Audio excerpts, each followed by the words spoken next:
Well, no, the name of the series is the OC20 because it's been 20 years since the season 2 premiere. See how well that works? And this is So going to. is it What? the OC22? No, it's just the OC20. What if it was the OC20, TOO Oh, there you go. exclamation point? Because we did the OC20 last year, and this is the OC22. I think we can talk about it.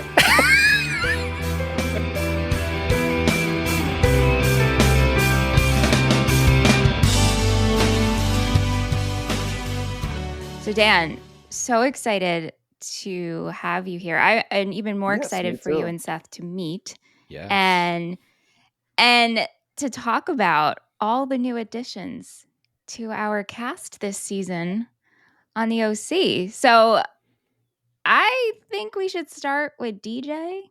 Seth, what'd you think? I was a big fan of DJ. I thought Marissa's kind of totally different this season. And I mean, as we've talked about and we'll talk about, this season is so different from the first one to me. And this is as a non-OC lifer. I'm coming to the second season for the first time. I was just so struck at like how different the tone was with everyone, but especially Marissa. The bleeding heart angel taking care of everyone that we had in season 1 is just like kind of gone, and she's going through some things, and DJ is part of her, distancing herself from Ryan, but also getting back at her mom and Caleb. And yeah, I was into it. I thought he was cool. I also was like, is this guy like 35 years old? And I really thought that was going to be part of the story, and then it turns out he's not. But we never really find out how old he is. Like, we think he's a little older than her, like he's probably out of school, but we're never really totally sure about that. Like, it seems like he works full time during the day. Right. Yeah, I mean, he's always at the Cooper Nichols house working, right? Big property, man. I mean, honestly, if you've done yard work before, those are big properties. So yeah. Dan, do you remember how you felt? It's hard because, both of us have seen this show so many times and watched it when we were younger. How you felt about the introduction of DJ? Yeah, like it kind of threw me off. I was like, oh, they're together. All right. So what does this mean? And then all that happened, and Ryan asks her when he gets back, he's like, oh, you seen anybody? And she says no. And that sets off everything in a really bad direction. Because Ryan does not like to be lied to. Right. It was a nice departure to see Marissa with someone. It was interesting to see how she dealt with keeping him a secret. And also just how he turned out, and he wasn't just in it for the money when Julie goes to offer him, hey, I'll give you an amount of money. Here's a check. Go off and just never talk to my daughter again. What did you think of that, Seth? Did you think he was going to take the money, or DJ's better than that? I didn't know. I had a lot of theories about all of the characters this season that were kind of all more nefarious than ended up being, I guess I'll say. I didn't think that DJ was going to take the money. I thought that if anything, it would be kind of like a 10 Things I Hate About You situation, where he like takes the money, but it's really to use it for. So I was like, maybe he'll take that money and like get a place for him and Marissa to move to, or, at the end of the season, the two of them will like fly off together using the money or something like that. Your thoughts? I mean, I don't want to, that'll be another episode, but like Seth's predictions and thoughts for this season are so wild. And I think it's just because I'm too thick into the OC and I know exactly what happens, obviously. But like to use the money for the two of them to fly off together. I mean, what else? Wild, Seth, is a wild statement. Is it? I just love how wide open your mind is, because our heads are not. We know exactly where this is going. That's true. Exactly, Dan. So it's fun. Yes. I love hearing it. Yes. Oh, well, trust me. If you listen to these episodes, you will hear where all of my theories were. And I'm texting Michelle like crazy. like, oh, this means this and this means that. And yeah. And I just kept reading them and I'm like, what kind of show do you think this is? This is not, but I didn't want to give that away. Yeah, you can't. You can't. But did Yeah. you, once DJ left, did you miss him? I mean, I want everyone to be honest. Like, I liked DJ in the beginning, but he's not my favorite new addition to season No. 2.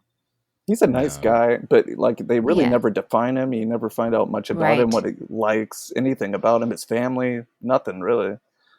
Yeah. Other than him and Marissa have been getting together during the summer. You really don't know Right. and what he does for a living. That's all you know about DJ. Yeah. Yeah, it was a little disappointing because they had a chance to actually comment on like race relations and class Yep. relations, and they do like in the teeniest way, but I feel like it's mostly just visual. Like you see DJ, right? And you see him with Marissa, and you know, okay, well, this is a light-skinned person with a dark-skinned person, and so this is not going to go well with Julie and Caleb, and like, so we just kind of, by, you know, living in the culture, and especially back in 2000, you know, there were a lot of feelings in the country about migrant workers and people who do landscaping, and especially growing up on Long Island as a Mexican guy, I can tell you. But like, they don't take the steps to actually talk about it, right? We're just supposed to like see it. So that ended quite disappointing for me, honestly. Yeah. I totally agree. And especially watching back as you're an adult, you're like, oh man, this was just a lost opportunity here of what we could have Yeah. done. Yeah. There Yeah. was a nice moment at that dance where Ryan gives his coat to DJ so he can come into the Yes. dance. I thought that was Yeah. really nice, Yeah.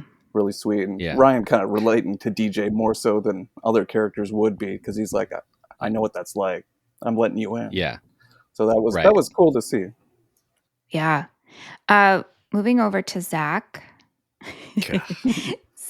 Summer's love interest, also Seth's business partner, creative partner.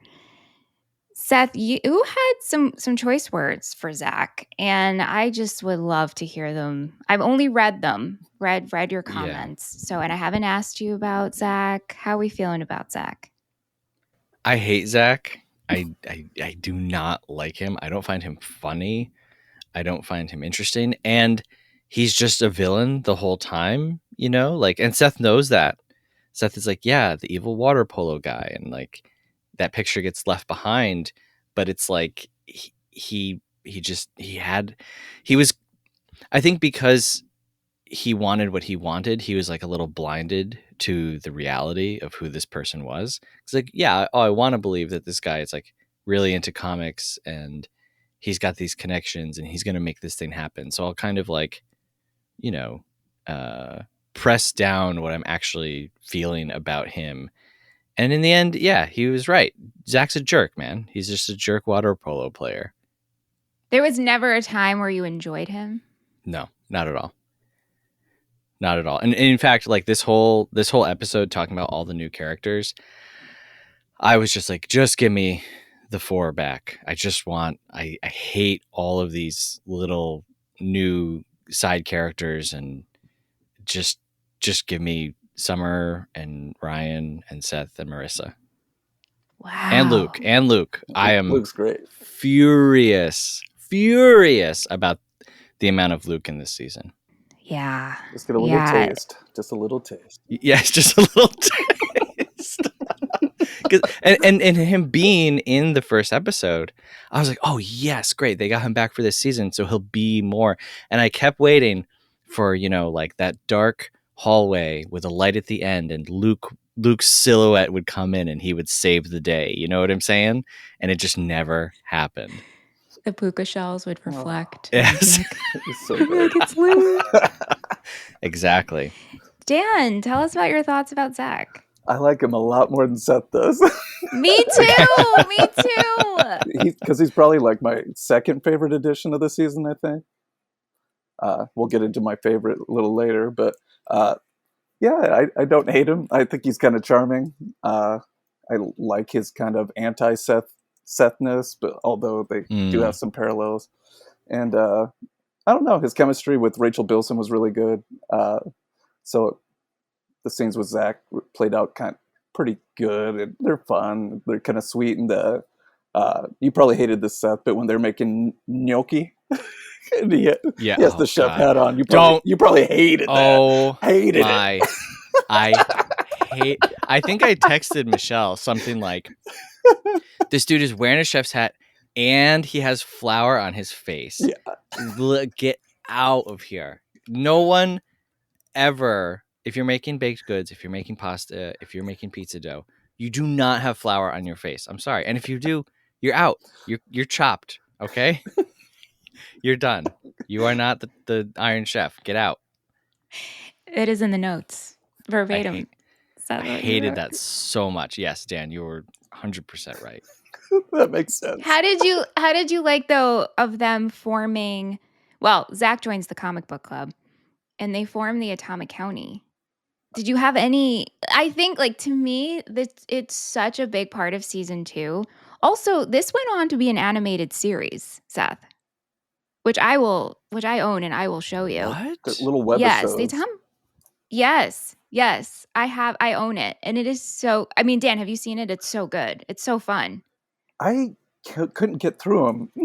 I started watching them, and I was like, I don't think so, because it's Never mind. It's not any of the people's voices, Right. Right. I think it's cool because we get to see just like this subculture of something that exists, and I think it was like a pretty creative endeavor.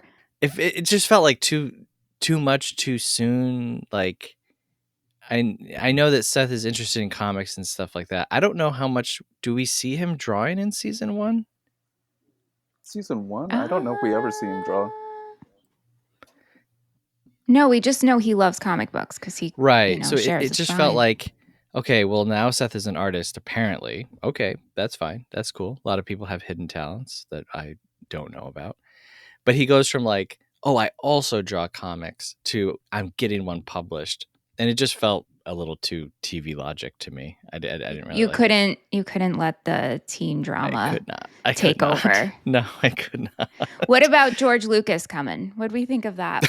That was unexpected. The first time I watched it, I was like, oh my God. I think I put in my notes, I was like, oh, it really is George Lucas. Like, I thought they were just going to name drop him and then, they would miss the meeting or something. And then he's sitting there and it's George Lucas and he's acting and telling Seth to go to prom. And I'm like, oh, wow. Okay. I thought it was great. Yeah. His daughter was a big fan of the show. And so that's how that all got in, which is pretty cool. Yeah. Interesting. Pretty interesting, those two franchises meeting. Yes. But like, how perfect. How perfect. Do you know, Michelle, like how that came about? Like, did George Lucas say, hi, I'm George Lucas, put me in your show because my daughter likes it? Like, how did that connection happen? They talked about this in the book, Dan. Do you remember the exact details? I just know the daughter was a fan. And did it line up with the last prequel, the promotion of it? So it's just kind of a perfect storm of daughter's a fan, movies coming out, let's promote this. Got it. Type of thing. Right. It's pretty cool and definitely unexpected. I think there's a commercial where Adam Brody's playing Seth, playing with Star Wars figures or something like that, and it's some tie-in with that. Yeah. Interesting. I liked how, he brings in American Graffiti and saying like, I made this movie and I couldn't relate to it at all. It's good writing. How they tied it all together. It didn't feel weird. That to me didn't feel like crazy forced and like shoehorned in. It was like, oh wow, they're using like actual history and this general idea of what we understand about George Lucas, that he's a massive nerd, to tie up this plot. Like, yeah, it was really great. They make him. So that wasn't weird for you, right? That wasn't weird for you, but the whole Atomic County thing was weird for you. Correct. Yes. Just how it comes together so quick, right? It's like, oh, these two high schoolers made a graphic novel, and boom, it's done. Right. It's like, oh, you'll never believe it. I know someone who they want it. And then I'm like, okay. I mean, there's really nothing like different about this than a normal superhero comic. Like, anyway. And Seth doesn't appear to have a team, so it's like, how is he doing all of this and going to high school? Yeah. Oh, I think at one point in my notes I wrote down like, oh, I forgot they're in high school. Like it just at some point during this, it might be when Alex comes in to play and she's like, I'm 17 or 19 or whatever. And I'm like, no, you are not. Yeah. Well, let's talk about Alex. This was the character I was most excited for you to meet because I was like, when Seth sees Olivia Wilde in this show, his like mind brain explosion emoji. And you did. You were like, "Oh my god, Olivia Wilde's in this show." And I was like, "Yes." I had no idea. No, yeah, and I like Olivia Wilde, and I just had never heard. It's amazing to me how there's like an OC black hole in my brain where just, nothing crossed over. Like I was shocked by George Lucas and I was shocked by Olivia Wilde. I had no idea. Michelle was talking about the Saturday Night Live Dear sister. Dear Sister. No idea what that is. And, maybe I saw it and just didn't know the OC. So I was like, okay, that was weird. Still works on its But own. yeah, Olivia Wilde. How old is she supposed to be in this? 17. I think she's like, yeah, she's like emancipated. Yeah. You know what the thing is? I'm used to this because a lot of the teen dramas I watch, this is what happens. I get what happens. Olivia Wilde. No, shows like up as a teenagers 17-year-old? go off on their own. They're living on like One Tree Hill was like, oh my gosh, they emancipated themselves, and then they have their own apartments. We're still going to high school. They get married in high school. I mean, this, yeah. They get married in high school. Oh my gosh, absolutely. So how old was Olivia Wilde? Do you guys know when she did this? I think she was Probably a few years older than that. Probably 19 or 20. 1920. Yeah, that seems about right. Oh, okay. So maybe she just looks old. I don't think she looks old. The older She's I just get mature, and I watch think. it, Just think she's yeah, kind of a mature person. Because I think Yeah, she had I been guess married because, at that like- point, and like she'd gone through a lot of life experience. Wow. Yes. I'm just like retroactively putting her in this show. So if I watched it at the time, maybe like that is a young person. Where I watch it now and I say that is American film star and director Olivia Wilde. Placing her back in there, it just feels weird. Yeah. That is an adult. Yeah, but how did you feel about her? Okay, you said your words on how you don't really believe that she's on her own and, in charge of the bait shop, her own apartment. Wow. But like first the love interest for Seth and then the love interest for Marissa, which is this is a big deal, Seth. When this happened, this is huge. Yeah, I can see that. On the bait shop thing, I don't know what the laws are in California, but why on earth would you hire a 17-year-old to manage a bar? Yeah. Like She seems they can't even capable, serve though. alcohol. She seems capable. Exactly. She does seem quite capable, but it's also illegal for anyone under 18 to serve alcohol. So like, Yeah. just logistically, I was like, She's the wow, best person like for the job. Yeah, I guess. She also is allowed to like give advance pay. Yeah. She can give gives at them any advance time. pay. She has all these nights off randomly, just like, that part was maybe the most. And just make her a little older. Like, just make her 18 and all of that goes away, Maybe she was 18. Is she 17, 18?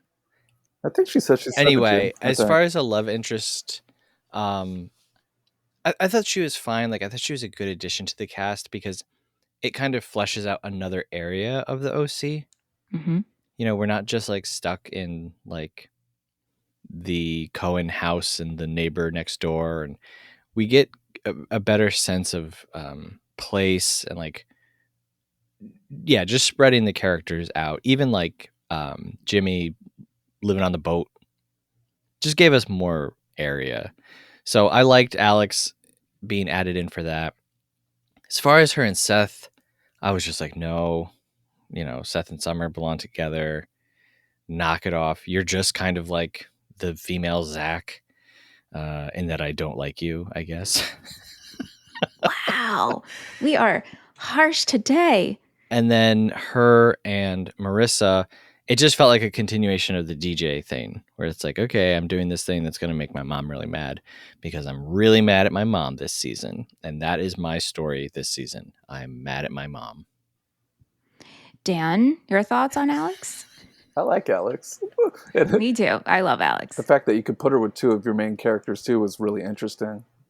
And how you didn't hate her for it. Like, you didn't hate that she wasn't no longer with Seth. And that kind of resolved itself in a fairly natural way. But yeah, I liked her. I thought she added a lot of different flavor to the show.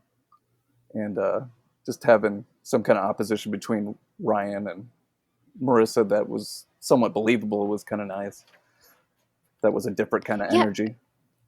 Right. I mean, like, Seth, I know, listen, we all want our core four to be together. Yeah. But that's not believable. And when you're in high school, you date other people. We need to have tension between Seth and Summer. We should have actually had more, in my opinion, but I'm going to leave that for future episodes. And same thing with Ryan and Marissa. I mean, and they're always just like even more so on other sides. But yeah, we need these characters to add to their stories. It'd be so boring if it was just the core four again. And no Luke. Well, that's you. Yeah, you hit the nail on the head. Is you got to bring Luke back. You're giving me all this. You're giving me everyone but Luke. Yeah. Well. Yeah, that was something that, as the first 10, 12, 13 episodes, I was just like, man, we are like partner swapping like crazy here. And it's like, now this person's with this one, and now this one's with this one, and oh, this person thought that I liked this one, and so I'm going on a date with this person instead, but it's actually this. And then it's like every single episode ended with people who were together being like, are we actually together?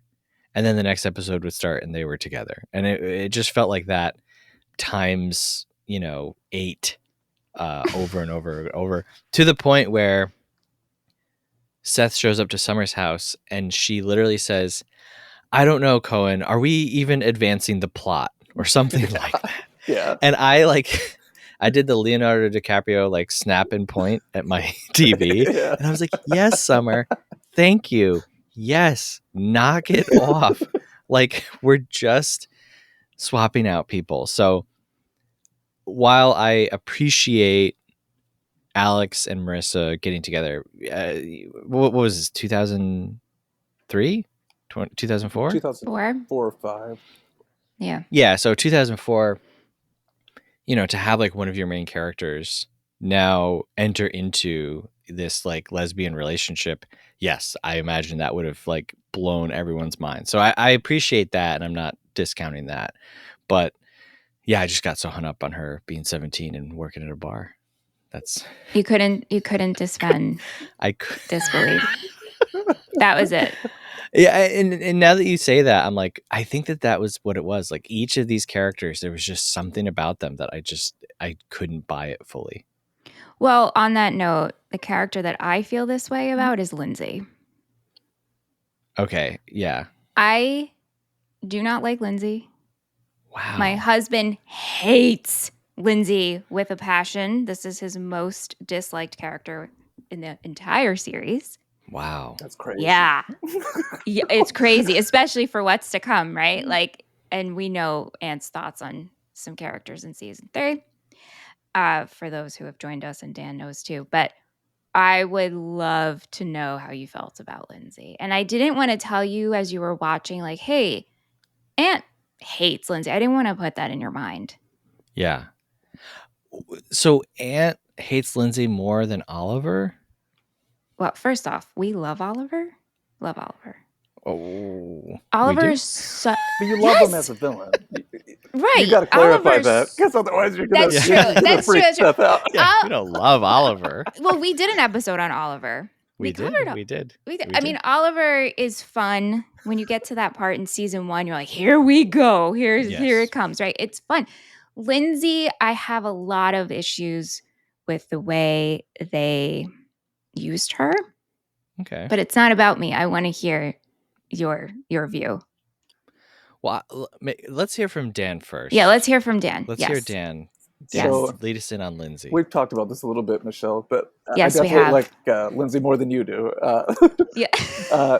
There's a few moments that through Lindsay that are really kind of beautiful, like when Caleb and Ryan compete in pool and Ryan ends up winning, but he takes the high road and lets Caleb and Lindsay spend the night together on Valentine's Day. So it's not directly her, because really I'm giving it all to Ryan, but through her we're able to have that nice moment. So you got to give her that in some shape or form. But her character can be kind of hard to deal with, though, because she's always kind of in a bad mood, even towards Ryan, who is definitely her biggest ally in the entire show. So I could see why you don't like her, but I don't hate her by any means. I mean, she did invent the Yama clause. I will give credit where credit is due. God. Seth, you have to understand the Yama clause has been. Well, we know how Chrismica has just influenced me, and I made Yama clauses for my pets, and I had a birthday party for Aunt, and we all wore them like years and years. So she did invent the Yama clause. I will give her that. Okay. Lindsay makes sense to me because she's the daughter of Caleb. And so like her being in a bad mood and her being very driven and not very personable, that all makes sense to me. Because even sometimes, if you're not raised by your biological parents, you can still have traits from them, which I don't know how that works, but it does sometimes. I really liked Lindsay because even though I had guessed it ahead of time, right? Because it's like, oh, Caleb is giving money to a red-haired woman. Lindsay is his daughter. Like, it was just like an instantaneous, like, no one in this show has red hair. But Lindsay, to me, really played a huge part in the theory that I had ongoing for the entire season, which ended up kind of coming to nothing, even though I was close, but it came to nothing. So I viewed Lindsay as like a really sinister character. Her practicing her little, the oboe or whatever, surrounded by, Dial M for murder posters in her room, being tied into like this financial hush money scandal, bid for the throne kind of storyline, because now you have this other heir to the whole thing as Julie is kind of trying to assert dominance. I really was like, ooh, Lindsay might be like not the villain in that she's evil, but like she might really come into play later on. And so that's how I viewed her. And so I was like, yeah, Lindsay's cool. Wow. I did not understand her and Ryan. Another thing that just they decided to bring back, which I was glad because I thought that they really ignored it in season 1, is that Ryan is really smart. Because when we meet Ryan in prison, he's rattling off statistics and facts, and it's like, oh, okay, you're not just a car thief, you're a genius. And then throughout season 1, they're like, we're never going to talk about it. So then in season 2, they were like, oh, wait, that's right, Ryan is really smart. Let's use that. And his love interest will be really, really smart. Yes, to all of that. Mm-hmm. But there's no good follow through. We have this fight of like, is she, is Caleb my father? Is he not? Oh, and then Sandy's like, she's your kid no matter what. And then she gets the results. She's ready to move in with him. And then she's like, nah, peace. I'm leaving with my mom. And that's it. Yes. Yeah, that I think was a big fumble. I also appreciated Lindsay because, as I said, we're going through this like partner swapping, who likes who's going to stay with who.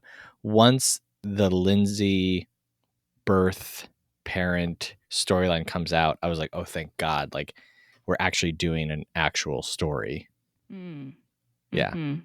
it just wanted a bigger payoff. Like, I would have loved that villainesque that you were talking about. I mean, and we've talked about her too, but like when Caleb dies, like we don't even contact her. We don't, it's just, She's like gone. She's gone forever. She's gone. She's gone forever. Like she's hanging out with Luke. Yeah. All the characters. Only. Yeah. It's like Lost. You say they're off the island. They're right. Yeah. They're on the island. That's right. That's what we say over on Total Betty whenever a character leaves, they're on the island. There was actually a moment in season 2 with Zach where Zach comes back. We hadn't seen him for a few episodes, and Seth says to him, literally, he says, people never come back. Kind of commenting on the show, which was really fun. Yes. Yeah. I know. The show definitely pokes fun at itself, which I appreciate. Absolutely. Schwartz works that in. They know what they're doing. Oh, they were absolutely. aware of that. Yeah. It's great. And then we have Trey, who is a different Trey from season 1. Yes. I don't know if you knew that. Yeah, if you caught that. Ryan's older brother. Trey is really difficult. He did a great job. Like, I think Logan Marshall Green did a great job acting as Trey, but it's really, I hate Trey, and you're supposed to hate Trey. Yeah, I only knew that it was a different actor because I was like, Logan Marshall Green, you weren't in season 1. Like, I recognized him, from his actor, and I was like, oh, okay. But I feel like Trey wasn't in season 1 enough to where it really made a difference. I thought Trey was a good addition. I didn't like the girl with the drugs from high school, the girl in the pool, right? I was like, why is the girl in the pool around so much? Like, why are we doing this thing with her? She's like the sinister girl sitting in the corner as Trey's trying to like get his life together. And she's like, hey, be cool if we did drugs and illegal stuff. And Trey's like, you know what? Okay, fine. Can you hold a gun? Yeah. But yeah, I like Trey. And obviously, when he assaults Marissa on the beach, it's like, wow, we've gone from, okay, this guy is just like in competition for territory with Ryan to like, oh, he's evil. And so it kind of tinges like everything that happened before and everything that comes after with him to, he's at that point, I feel an irredeemable character. And so he needs to go down. And again, I haven't seen season 3. I have no idea if Trey continues or not. I wouldn't be surprised if he does. I guess I would predict that he does not continue. And like he dies, or he just doesn't continue on? That he dies. Okay. I would predict that he dies from the Marissa bullet. Yeah. Dan, is Trey your favorite? No. Okay. Because we were going through like who was your favorite new addition? I'd say probably Alex would probably be my favorite. Alex. Okay. New addition. Okay. Like Trey 2.0, like as a character addition, he's great, but you can't, based on where he ends up, you can't say he's your favorite. But what he adds to the season is really, really important, and some of the most memorable moments in the season involve him. But he's not my favorite. It's just that's a icky feeling. It's bad. It's just every time that comes up, it doesn't feel good. Yes, but adds a layer to Ryan, and we see that the anger of Ryan, the wrath of Ryan is released again. Yeah, I mean, rightfully so. You just feel terrible for Marissa because she's trying to protect Ryan, really. Yes, always trying to keep it from him, and she's in this horrible position. She's getting blamed for it. Ugh, it's horrible. Yep. But it's good storytelling. But it's painful every time you watch it. Yes. Yeah. It doesn't get easier on the multiple watches later. Yeah. And I thought it was a good thing to put on television, the complications of an assault and how the person deals with it, how things can be misconstrued because they can't speak up. And it's always a very, very difficult thing to put into media, right? Because you want it to be justified. You don't want it to just be for shock value. And here I was like, this feels like they're not just making Marissa a victim. It feels like they're really exploring how this actually plays out in real people's lives. Yeah. Yeah. So, Seth, obviously we had more new additions that had to deal with more of our parents, but we're going to cover them in a separate episode when we talk about Kirsten and Sandy and Caleb and Julie. So this episode is just for the kids. Okay. But if you had to pick one that you felt brought the most to this season, maybe not necessarily your favorite, which one would you choose? Probably Alex. Alex? Okay. Probably Alex. Like I said, I felt like she really kind of helped, you know, when you're playing a video game, right? And you reach a new level, it's like an area of the map kind of gets filled in. And I feel like Alex did that for Seth, for the bait shop, for Marissa.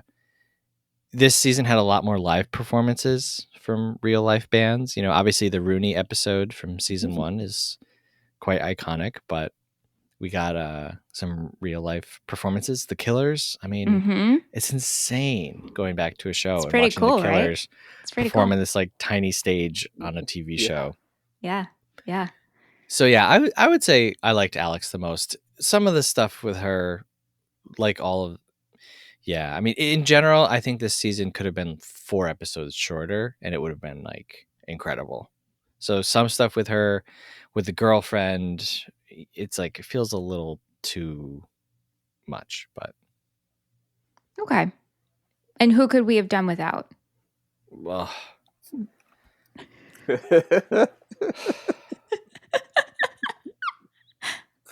I guess I would say Zach. I know it's crazy because to you it's like, but that gets rid of the whole Atomic County and George Lucas thing. Yeah, I don't know. I guess you can't get rid of Zach.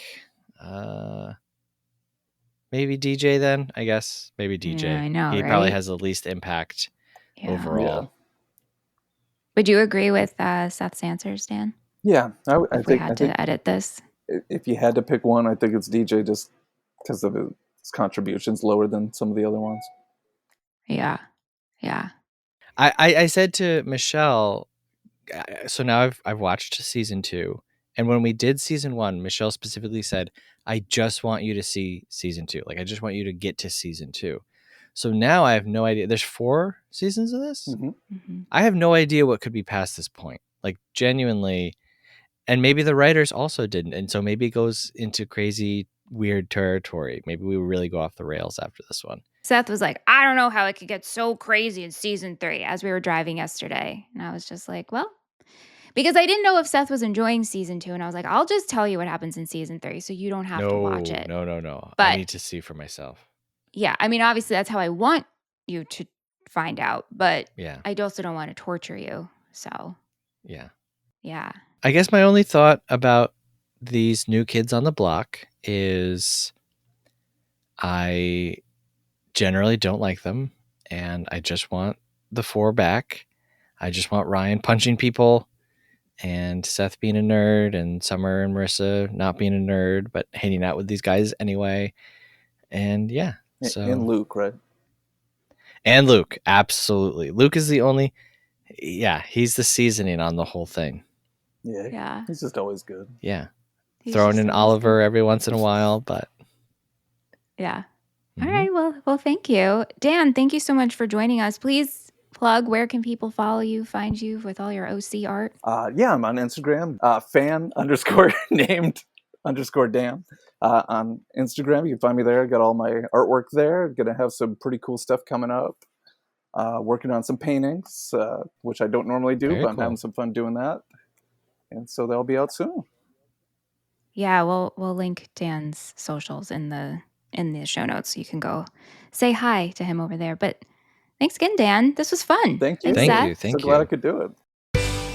Thank you so much for listening to the OC20, a Movie Friends miniseries produced by Michelle Rubenstein and Seth Vargas. If you like what you just heard, please consider subscribing and leaving us a review. For more information about the show and what else we do, you can check out our website at moviefriendspodcast.com. widrowicz.com.